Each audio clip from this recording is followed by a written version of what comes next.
Here we go. Test, test, test. All right. All right, hello and welcome back to Breakfast with episode 3. I'm here with Colin and Samir, hosts of the Colin and Samir show, in which they highlight different aspects and trends within the creator economy, as well as their own creator support show on their podcast, where they share intimate creator advice to those who aspire to create their own brand. Ladies and gentlemen, Colin Rosenblum and Samir Chandri. Did I say it right? Almost. Almost. Everyone assumes there's an N in my name. I don't know why. Yeah. Chandri. Yes, Chandri. you got it. There we go. There we go. No edits. We don't do edits. Thanks for having us on the show, and thank you for these breakfast burritos. You are so welcome. What are we eating today, guys? I have a plant-based breakfast burrito from Erewhon. And I've got a bacon, egg, and cheese breakfast. He's got burrito. the opposite. I've got the steak and egg breakfast burrito. And real quick, for somebody who may not know. Can we eat yet? Do we dive in or no? Oh, you got to give the 60-second sales Okay, pitch. 60 seconds. All right. Yeah. What is the Colin and Samir show to somebody who may not have seen it? So the Colin and Samir show is a talk show where we aim to educate and empower the next generation of creators.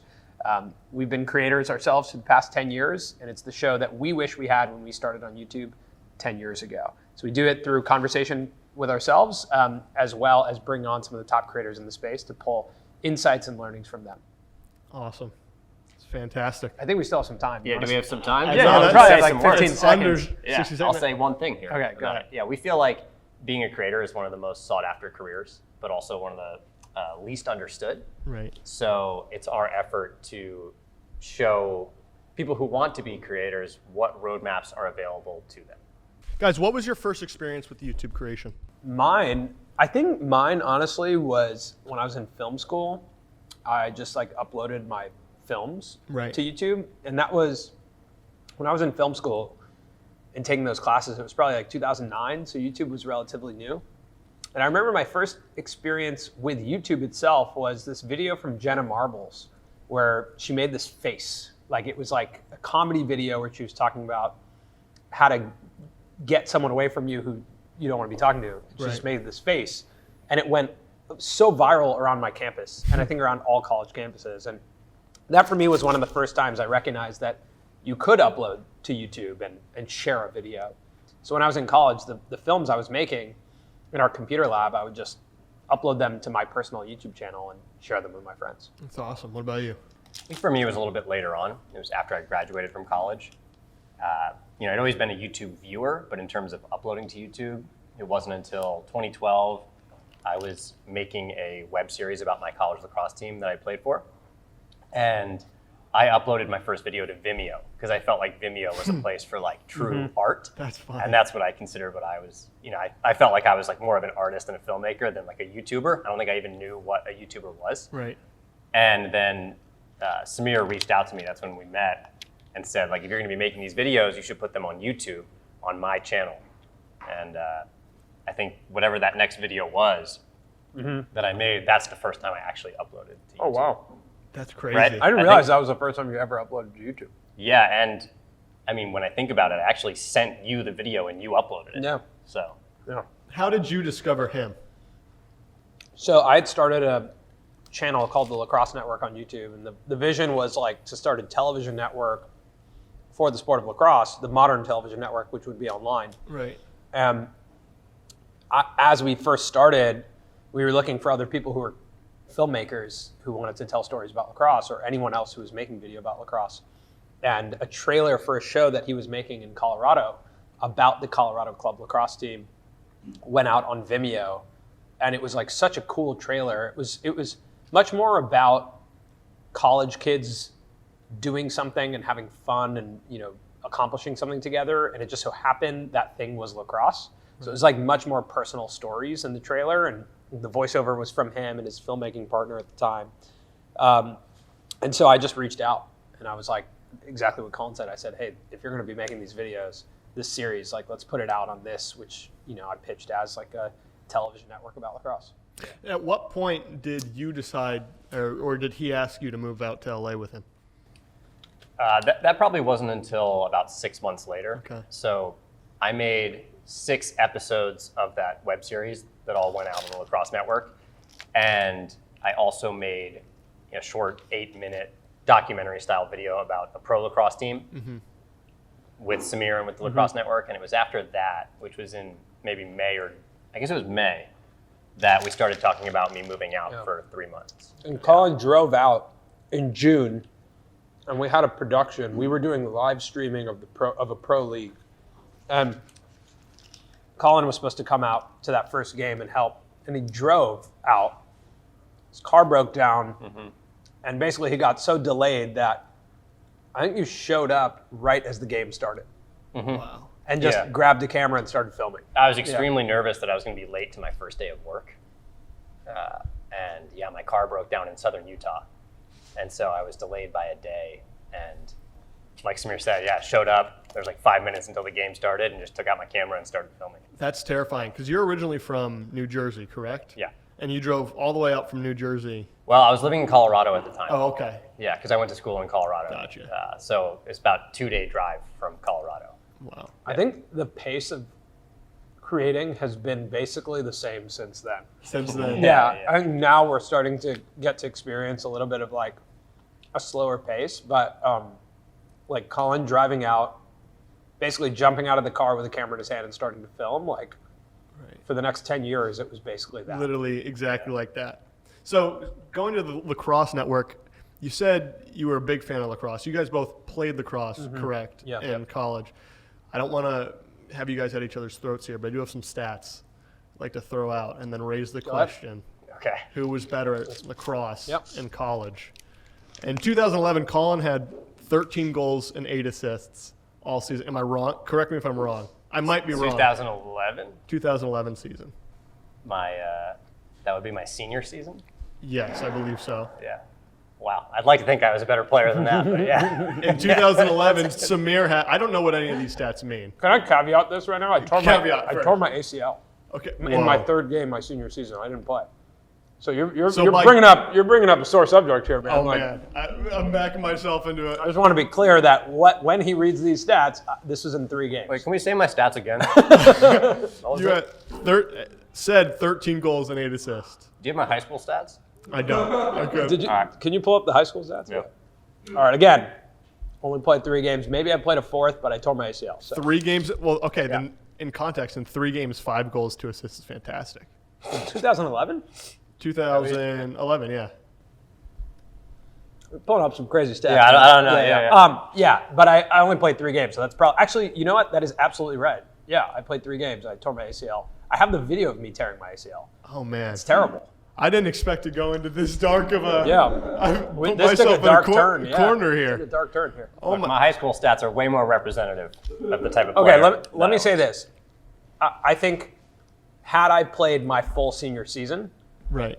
I would have had more impressive stats than Collins, but that's because my competition level of where I played was lower than his, like the league he played in. Okay. So like that senior season, I was playing in a league where the competition wasn't as high as where he was playing. I would say too, like Samir was a lacrosse coach in college, and he understands the game a lot better than I do. But I've been playing for longer than he has, and I maybe have like slightly better abilities in some parts of the field. But Samir definitely knows, like Samir knows the game a lot better. And the cool thing was when Colin moved out, we would go play pickup games together. And I remember it was like, we would get in this like flow state. We would make plays together that I don't remember we made plays I never made plays like those in college. Right. Yeah, same. So like I remember that, like it was this weird process of us when we first met. You have absolutely no idea how you're gonna get along with someone, right? When you first meet. You can make assumptions, but like really for me, I was like, we're all just working on this thing. But for Colin and I, there was a lot of weird moments of like flow state creativity. And some of that was like going out and playing lacrosse together and playing in these like men's league competitions where I think there's some videos online of like, there's a GoPro angle of us playing where it's just like this weird, like kind of laser focus passing to each other and like finding each other. And I think that was a really interesting process as we started getting into a creative flow. It was also around the time where it was not the intention when Colin moved out that we'd be on camera together. Yeah. But that also happened. And so there was this like really interesting time where we just were learning about each other through these projects, like through being on camera, through playing lacrosse together, through trying to build this network, through trying to figure out how to make enough money to continue building the network. And so going through something like that is really, I think, how you get to know someone, is going through all those different things. That's incredible. So you guys have played together before, and Yeah. Yeah, like we don't play as much. We don't play at all anymore, actually. Yeah. But when I first moved out to LA 10 years ago, we'd play a pretty good amount, actually. But for Colin now, ball is life. As you can see, he has a he's tennis got ball. got the tennis ball. Can't let in go of the hand. tennis ball. So now we're playing old men games now, like tennis, Yeah. and that's probably going to take us into the next I'm chapter. terrible at tennis. I can't. You're not old enough yet. Well, that's Yeah. true. I might. Yeah. I might Once have to you feel age, you get a more little sore gray. in the morning. Yeah, and you get a little then- gray. You start playing Do you tennis. play basketball? I do. I love basketball. This is a good strategy because usually I talk a lot, and now I'm forced to listen Right. because I'm You eating just- a burrito. Yeah. See, it's great. It's a good back and forth I there. like this. So, what was the first video you two sat down together with a camera in front of you and made? Or do you even like remember it at this Yeah, point? we know it. You're laughing, is it? Yeah. I mean, it's like an absurd premise because it's not like we came up with an idea to make a video. It was like, I mean, it was an update video. Like we needed to update people because your hard drive crashed. Yeah, so the series that I was making, episode 7 was on my hard drive. Right. And it was like the marquee series on the channel. I think people were excited about it. And my hard drive crashed, so we had to tell everyone. But I was too afraid probably to get on camera by myself. So Samir did most of the talking, and then I just kind of like gave a thumbs up and was like, yeah, what he said. But Colin speaks in it, but it's literally us. But like I'm so uncomfortable in it. It's straight out of a webcam. Right. We Yeah. literally popped up a laptop, sat next to each other on a couch, and we were just like, hey guys, so episode 7 of the series, it was called Club Ball, is not going to come out because Colin's hard drive crashed, and he's holding the hard drive in his hand. Yeah, guys, Yeah.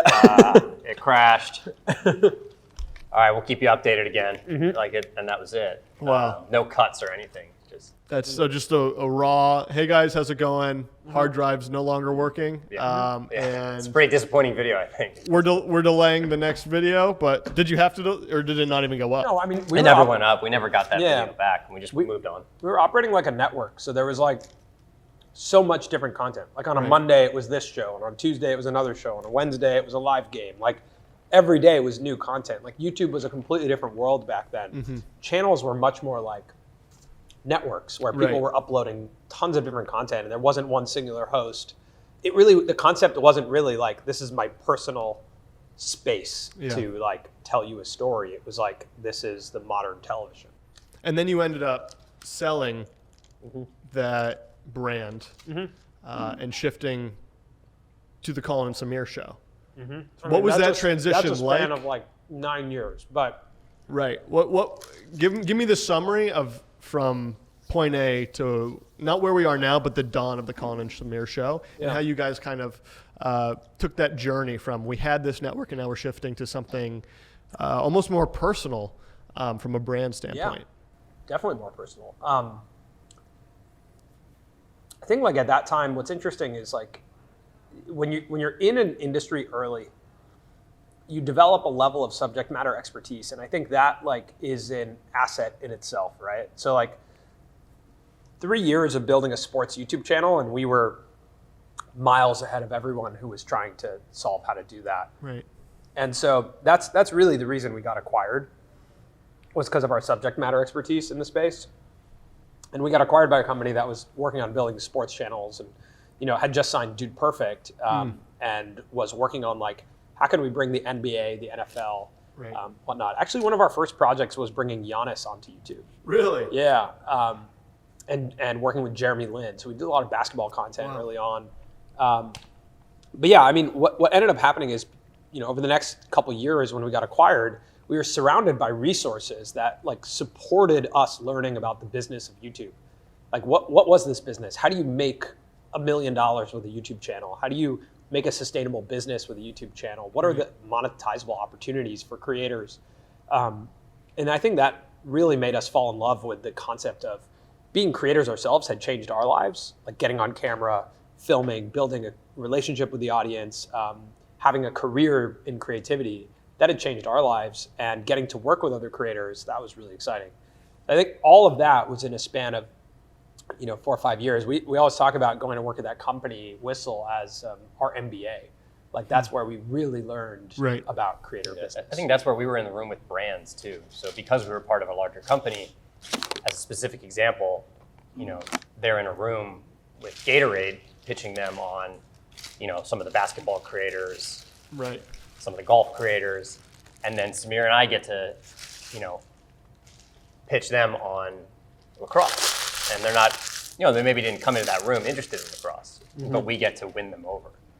And for the first time on our channel, now we're doing brand sponsorships with Gatorade and Nike.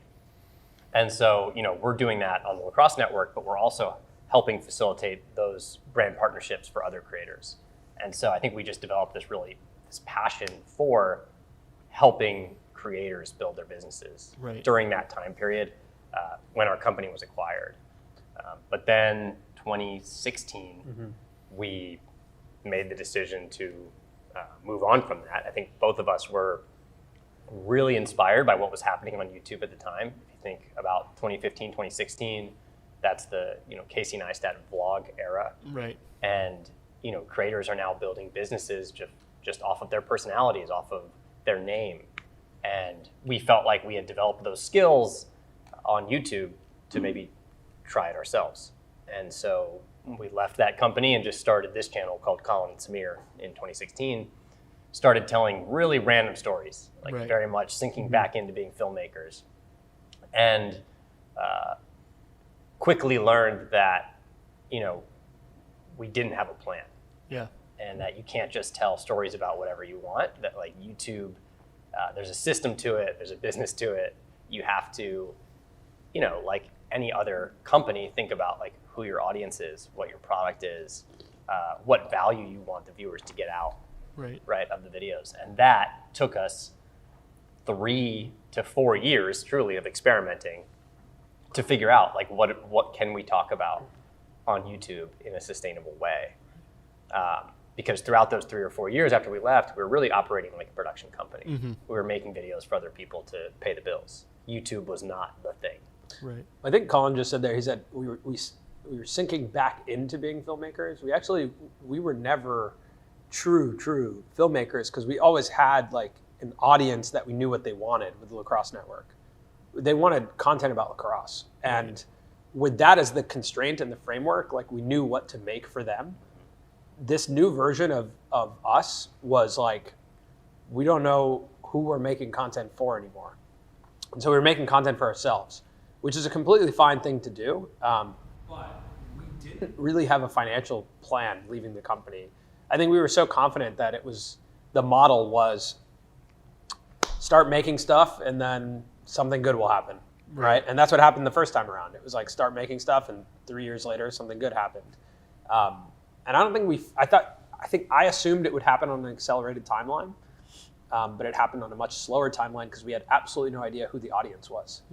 So that was like a big punch in the gut to step out, start making stuff and realize no one wanted to watch the thing we were making. Like there was no audience yet for what we were making. Did you try to transition some of the audience you had with the Lacrosse Network over to this new Colin and Samir? Did you have like that kind of base audience that just moved with you because of what they had seen with you at that network, or was it more like starting from zero? I'd say that's the beginning. Was that crowd who was like, whereas our show, which was called The Weekly Watch at the time on Lacrosse Network, was probably doing like, at least 50 to 70,000 views an episode. There was probably like 3,000 people from that group that were down to watch us talk about something else. Like the subject matter didn't matter to them. They were like, okay, cool, I'll go hang out with Colin and Samir. But even then, there were comments that were like, about lacrosse. Like, can you just talk about this or talk about that? Well, a lot of people were like, when are you guys going to finally talk about lacrosse? Like, what are you guys talking about? So that was a really interesting rude awakening because the smart thing would have been to say, let's keep our jobs. Let's see if we can negotiate with them to allow us to have this channel and express ourselves over here Right. while we keep doing this other thing, right? Or That we enjoyed. yeah, You know, it's because like we enjoyed the job. It wasn't like we didn't enjoy the job. It was Right. still making YouTube videos. It was great. Yeah. So, yeah, but we really just jumped. And then that took us probably 4 years to get to here, where we're like actually operating a sustainable business being creators. Was that the most difficult part of that transition, was trying to rebase, and then when it didn't come, I don't know, you made it sound like it didn't come super easy just because there was so much experimentation there. So kind of restarting back to zero and going through that entire process again was the hardest part, just, you know, with the fans you had, not even feeling like the content you were making was being received in the direction you wanted it to, or was there another thing that made it very difficult? I think for me, it was more internal about understanding my identity, and that maybe my perception of who I am is not who I actually am. Okay. That like I have an ability to set out and accomplish a challenge of like starting over again, and for some reason it doesn't seem to be working, even though I believe that it should be working and Yeah. I'm good enough. I felt like that was the toughest thing, was just like dealing with the internal turmoil of, you know, what is my identity now? Right. Yeah, that tension was really challenging. Thinking you could, like, really truly believing it was supposed to work, and it not working, and not understanding what was the difference, like what was the difference maker? Why wasn't it working? Like there was so much time we just didn't understand it.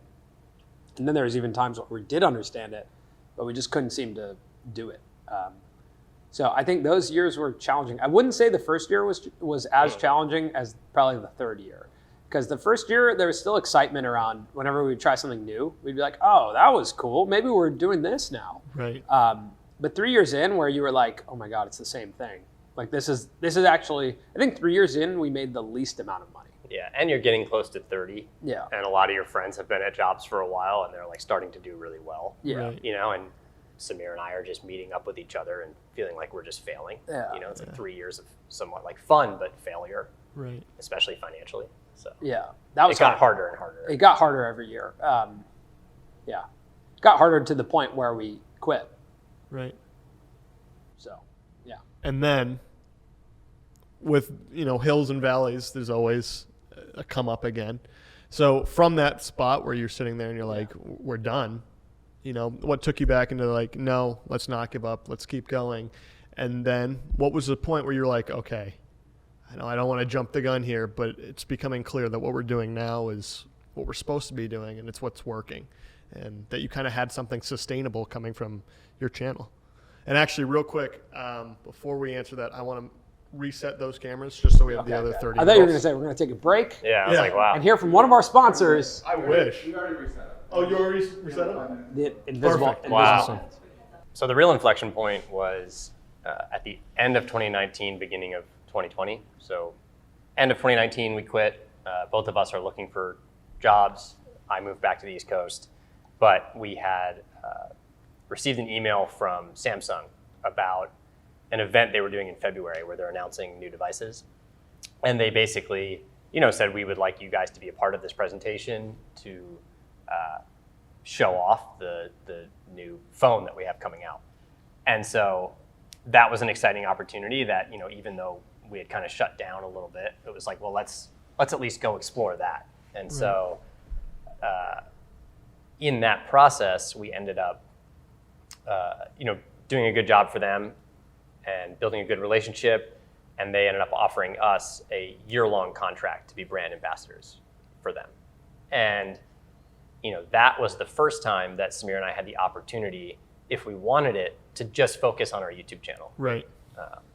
To make videos for them on our channel.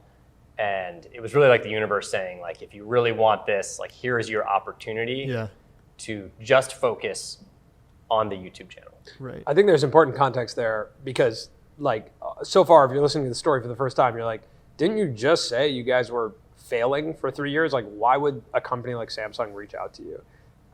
So I think there's important context. Like, over those 3 years, although financially it was really challenging, we never stopped making.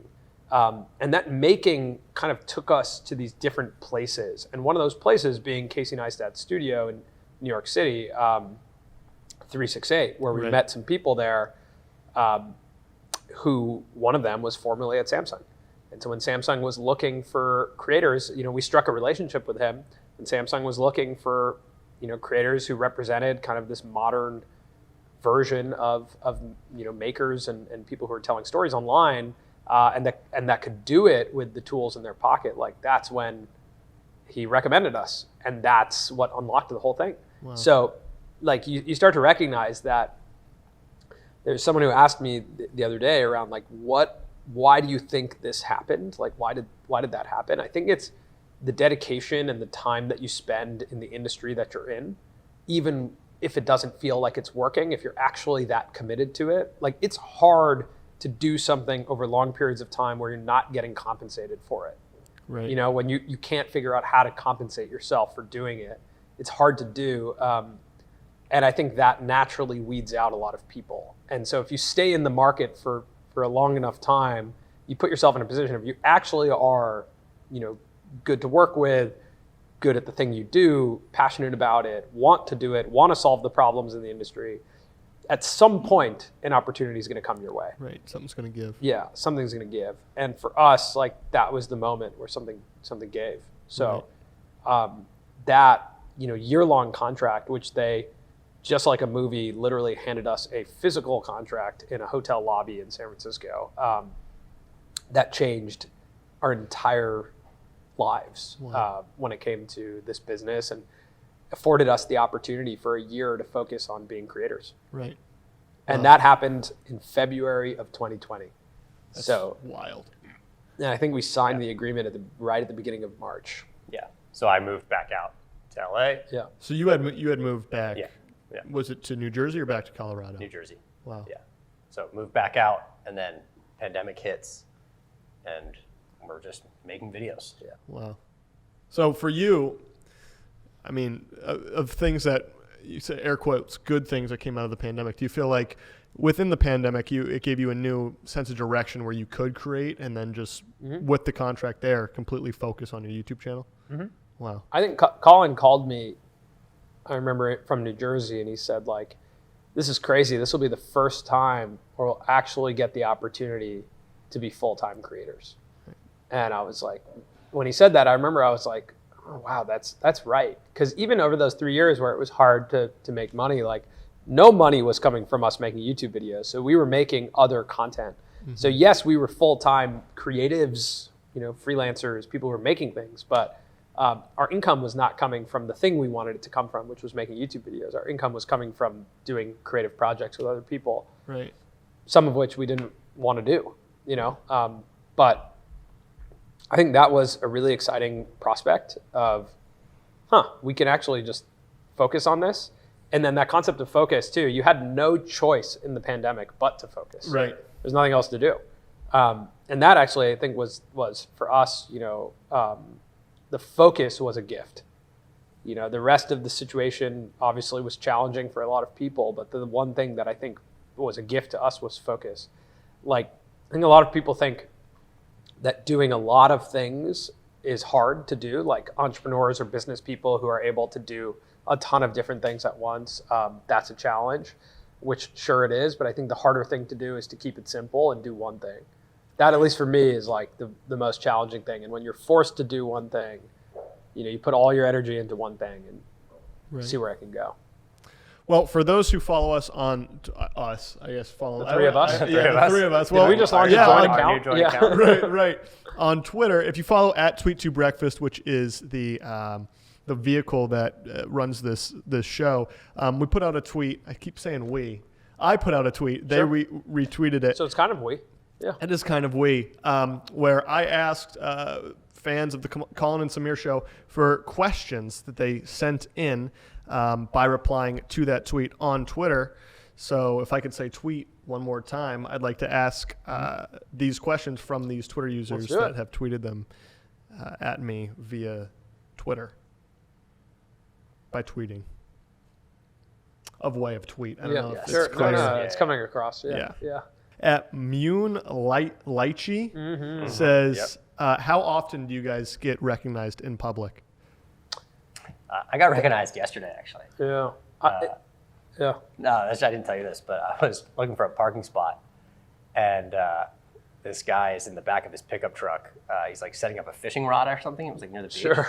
And I'm like slowly looking for a parking spot, and he goes, "I love your YouTube channel." And we were like 10 feet apart. Right. And I was just staring at him, and I was like, "Oh, amazing, thank you." And he was like, "My best friend's a YouTuber." He was like, "We watch everything." That's awesome.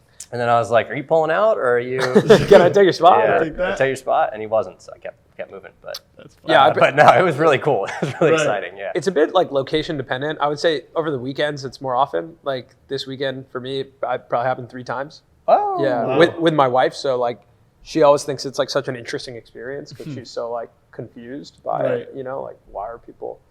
What is this like? But it depends on where we are. Like during the week, we're in here so often that it's like we're not even in the outside world. Right. When we're in New York City, I think that's when it happens a lot more often.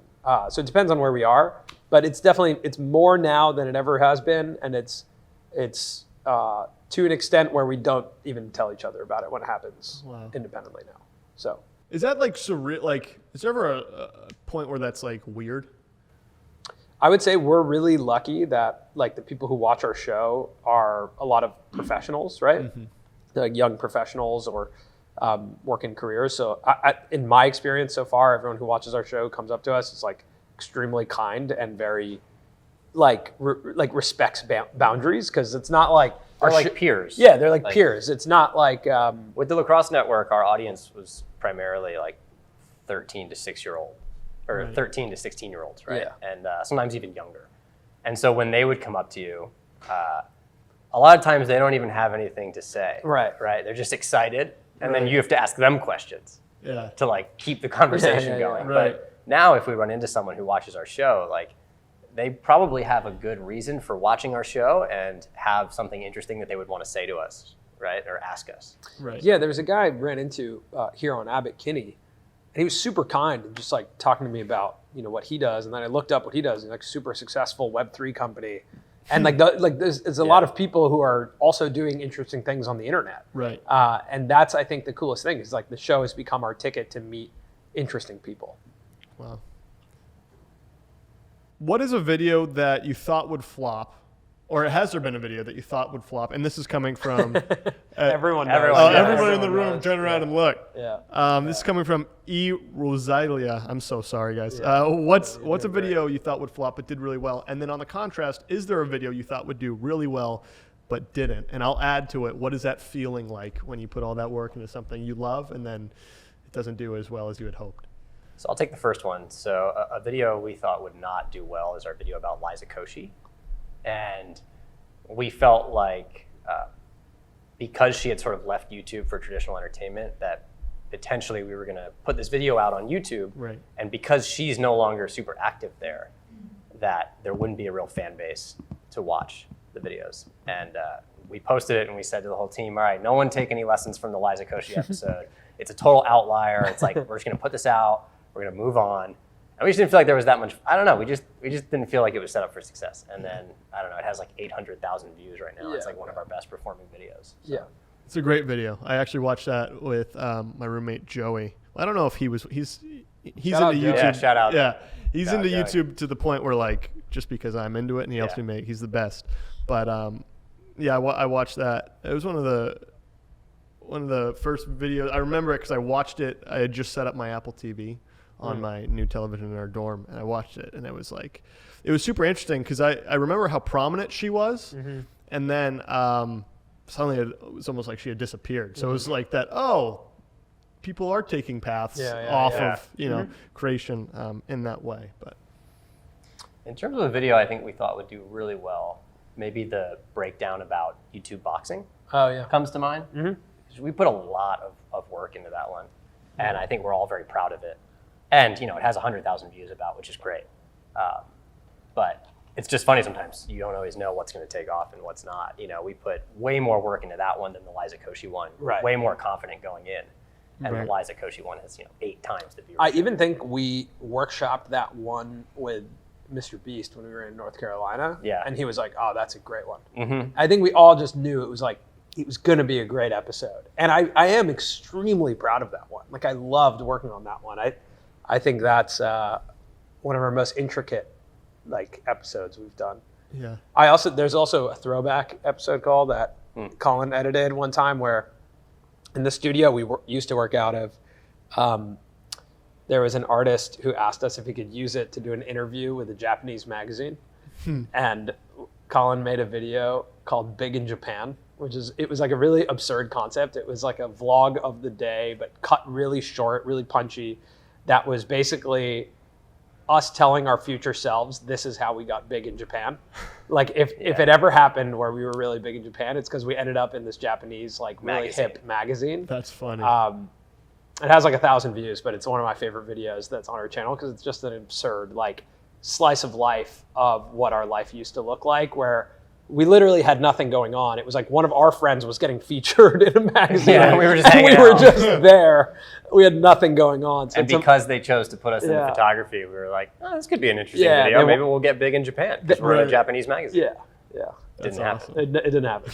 Not yet. That we know. Not yet. That magazine might resurface now. The biggest things in Japan.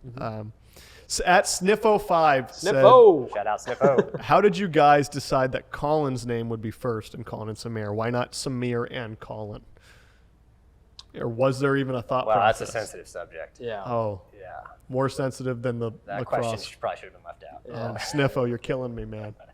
No. I think I probably just, the reason that I tell myself is because I think it just rolls off the tongue easier to have like a hard C sound in the beginning. Right. But, we also talked about it could be the ego. Like, I don't know. We also talked about a bit that it's like easier to have a more recognizable name first, like a name that more people could say first. Yeah. And I think it just is easier, Colin and Samir, than Samir and Colin. Right. It just doesn't sound as good. Well, and alphabetically too, it like kind of lines up a little bit, the C before the S too. So. And C.S. Lewis. I mean, there's a lot of little things within culture that might tie in there subconsciously. I don't know if this is fully accurate, but I feel like at the time I remember people referring to us as like, oh, we should get Colin and Samir to do That's it. true, yeah. Even before we had the channel name. That might be right. That's how people referred to us before. Yeah, we even called it that. Right. So, Sniffo. Was it Sniffo? Sniffo. There you go. Now, shifting to this kind of series specifically, I always have to ask, on what day did you know? You guys currently hold the record for fastest to respond. Day 22, you guys accepted this breakfast, which again, super thankful for. Thank you guys.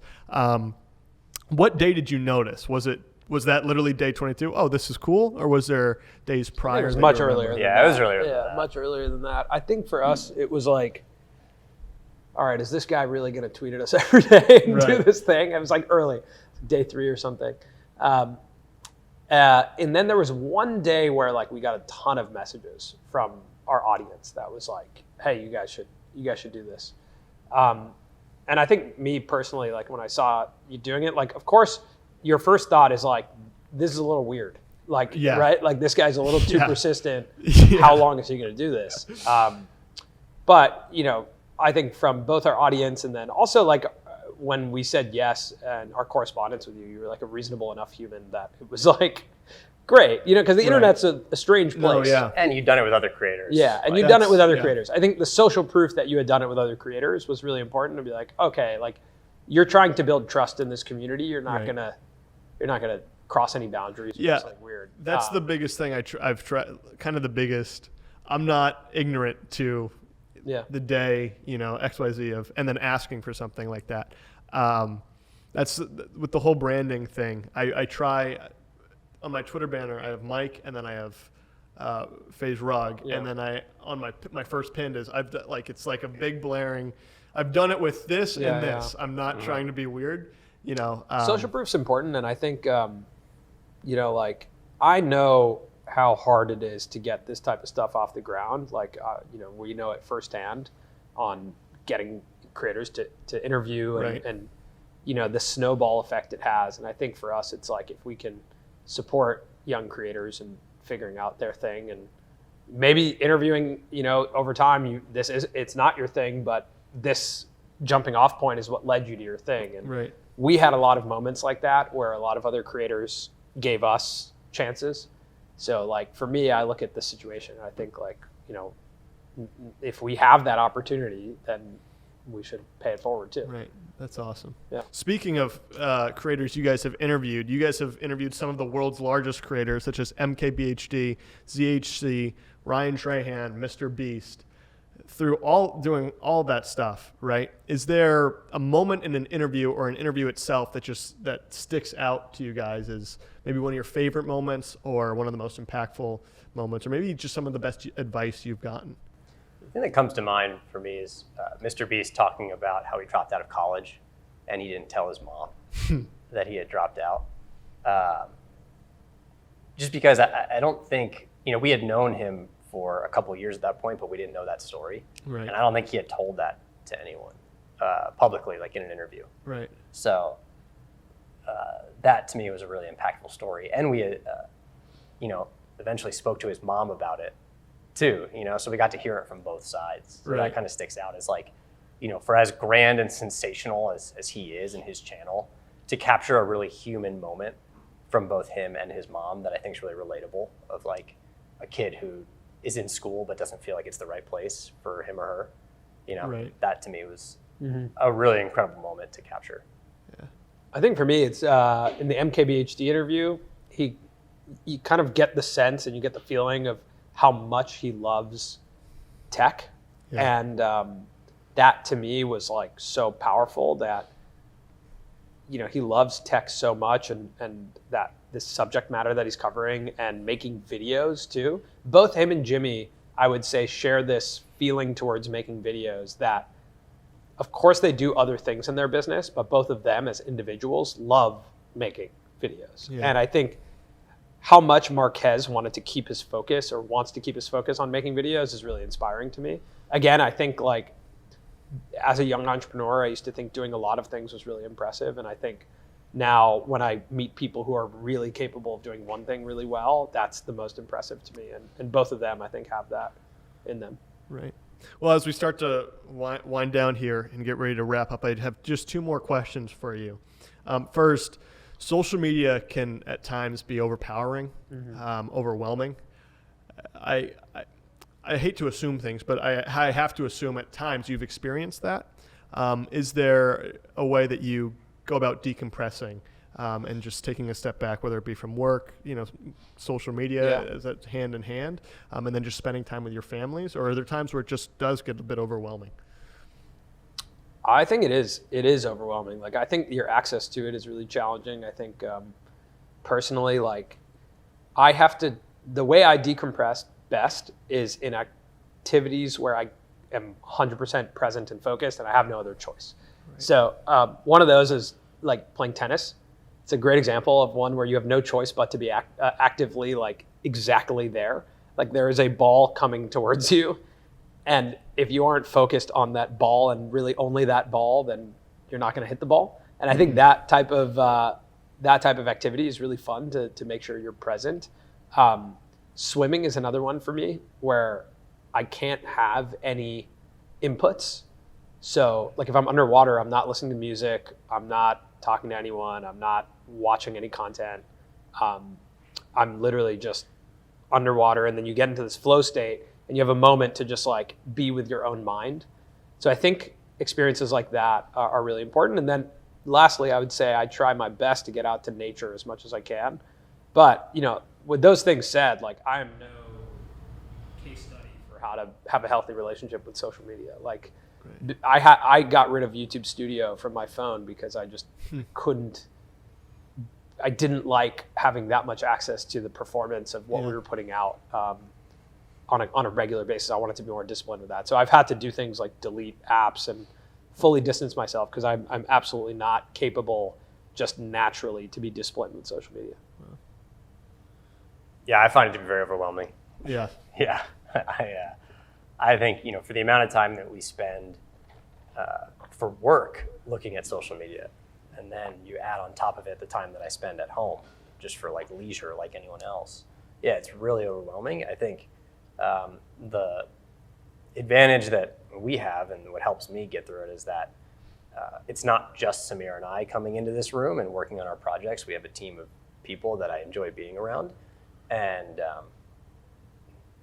that's something that I really look forward to that doesn't have to do with like what's happening on social media that day. Yeah.